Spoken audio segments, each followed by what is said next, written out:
oval as well.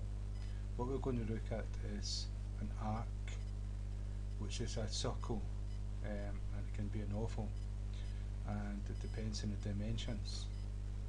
It's the exact same as an oval, only what it's got two extra integers, one for the start of the angle and one for the end of the angle. And so what we're going to do is create it. It's called G dot, and we'll use fill arc, and you can see it's got XY coordinates, width, height, and int start angle and int angle, the actual angle. And so if we go here and we do like 100,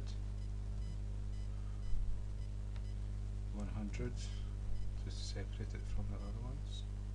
The width will go 30 again, and the width will go 30 again, and start angle will start at angle 0, and then we'll go to not 390, we'll go to 370 because we don't want a full circle. And so if we save and run a program, now we can move it down a bit. We've got a whole circle. We don't want that, so we're going to move it down and make the angle smaller. And so what we'll do is 305, and we'll move this to 120, 140, save and run the program. Now we don't have a whole circle. I've pushed it right down. I shouldn't have pushed it right down. I'll bring it up a little bit. But you can see it looks like a Pac-Man figure. No, that's the 0 where the angle starts, and that's the angle of 305.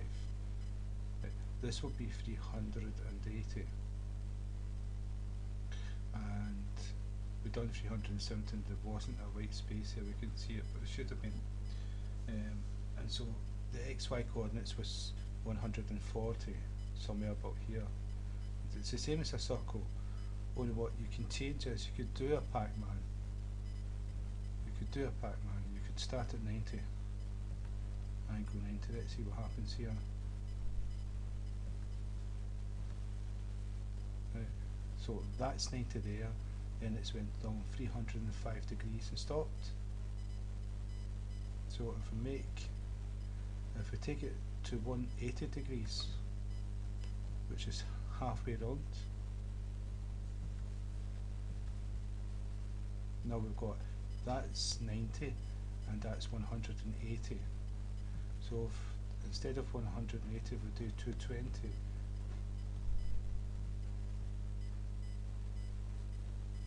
Save and run the program. Now you can see it's went to 220. So we started at 90. If we start at 180, it will start here.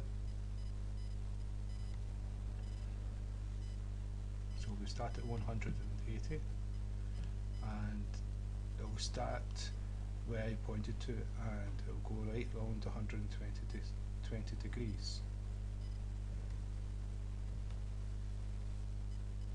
So it started at 180 and went right round 120 degrees.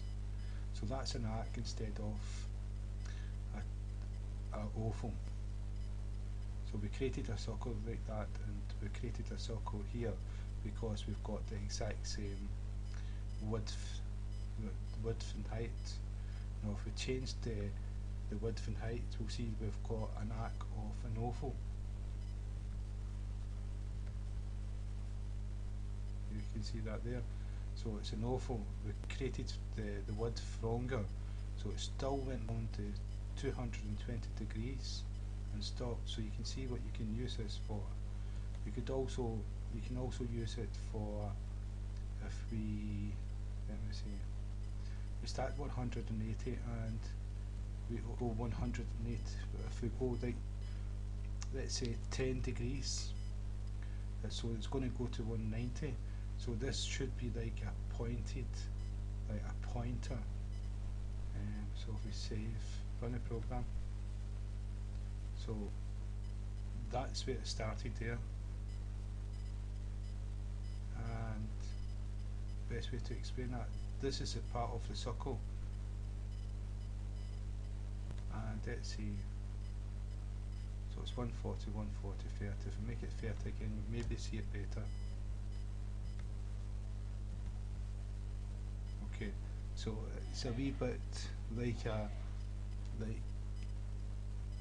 an arm and a clock, and you can make that spin round a circle, like every second it'll move at 1 degree, move 1 degree, move 1 degree, and that could be like for the seconds. Then you could have one for the minutes, a different colour, and one for the hours, and you could do a clock that way inside a circle. So there's many uses for an arc.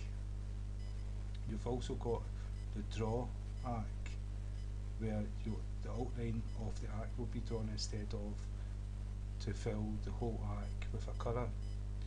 And so we can use animation as well, these in animation, all of these in animation, if we put variables instead of the numbers, and these variables will change and we will redraw the frame or the graphics, and you'll actually see it moving along the screen. And we can attach a keyboard to it, a mouse to it, whatever we want to make it move. We can make it move automatic. So that's arc graphics, and I hope that's been of use. And again, if it's been of use to just one person, then that's me done my job.